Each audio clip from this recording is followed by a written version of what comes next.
catch you connected to your community. We're your local station to keep you informed. Welcome to Energy 95.3's Community Connection.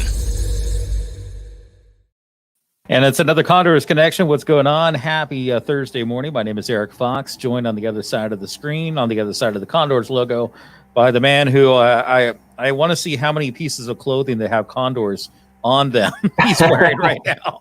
At least see the hat and the shirt. I don't think I want to know the rest. It's all team. Ryan, it's all team gear.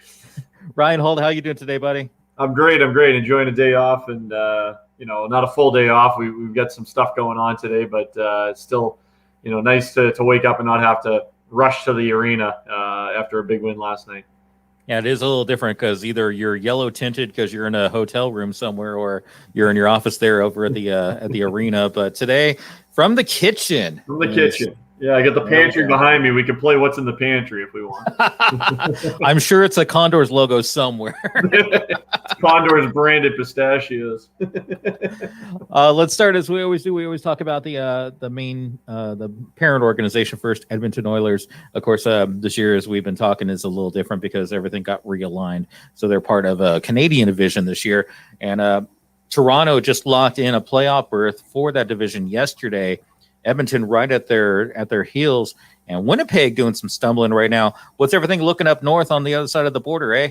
Yeah, great for the Oilers. 2 wins over Winnipeg. They beat the Jets last night and kind of put some room between them and Winnipeg, I guess, in the middle portion. But yeah, Toronto looks like they're going to try to be locked into that 1 seed, and it looks like the Oilers and Jets are kind of going to battle in that 2-3 matchup in the North Division. So.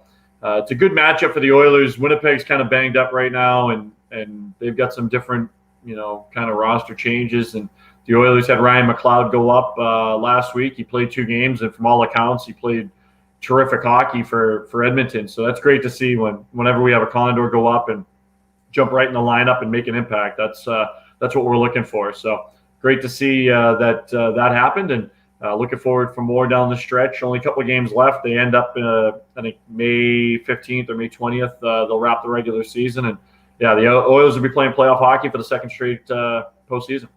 When do you think they're going to be locking in that final playoff berth? It should be soon. It's different this year. It's kind of like AHL and ECHL where you're playing everybody so many times that it's tough to kind of clinch a spot because – usually in an NHL season, if you're 10 points out, you're definitely out of it. But this year, where you're 10 points out, you might still play a team 3 times, so you're really not that far out of it. So a little bit of a different. So it takes a little bit, but Oilers will for sure lock down the playoff spot. They play Calgary tonight, and just a matter of time here before they secure a spot.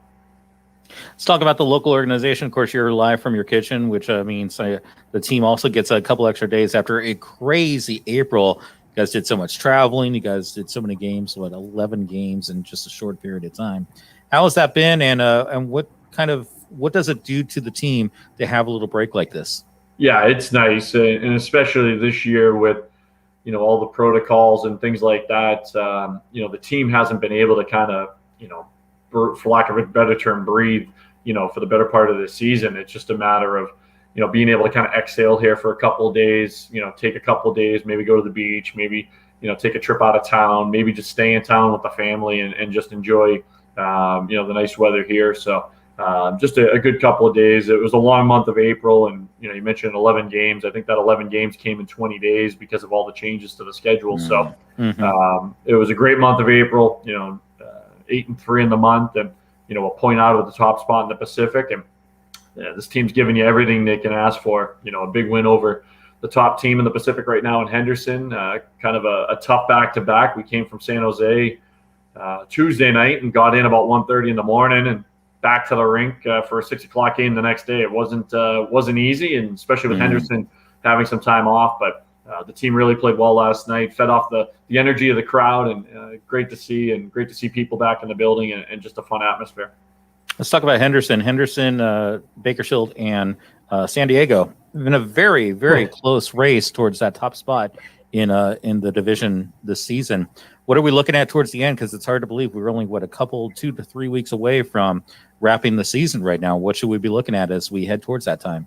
Yeah, 2 weeks left and basically 1 point, and it's going to be based off percentage points this year, just because San Diego is going to play more games than the Condors, and the Condors are going to play one more game than Henderson, just because of games that were canceled and things like that throughout the season. So they'll go off percentage points, which, if you do it right now, the Condors have 7 games left. 4 or 3 are against Henderson, 1's against San Diego. So more than half the schedule left is against those 2 teams. So I think those 4 games decided. If the Condors go 3-1, if they go 4-0, they'll likely be the top spot in the Pacific. If they, stumble and maybe go 500 or 1-3, certainly not going to get the top spot. So I think all you can ask for is an opportunity, right? And you don't want to have to rely on Ontario beating somebody or some other team trying to upset somebody. You want to go out and take care of your own business, and that's what the Condors have coming up the next couple of weeks. So next week is a 4-game week. We head to San Jose Monday, and then we're home for 3 games, and then we wrap the season with 3 in Vegas. So it should be a fun one. It's going to be a fun trip, but 2, it's also fun to be playing, kind of really competitive hockey, playoff style hockey here in the month of May.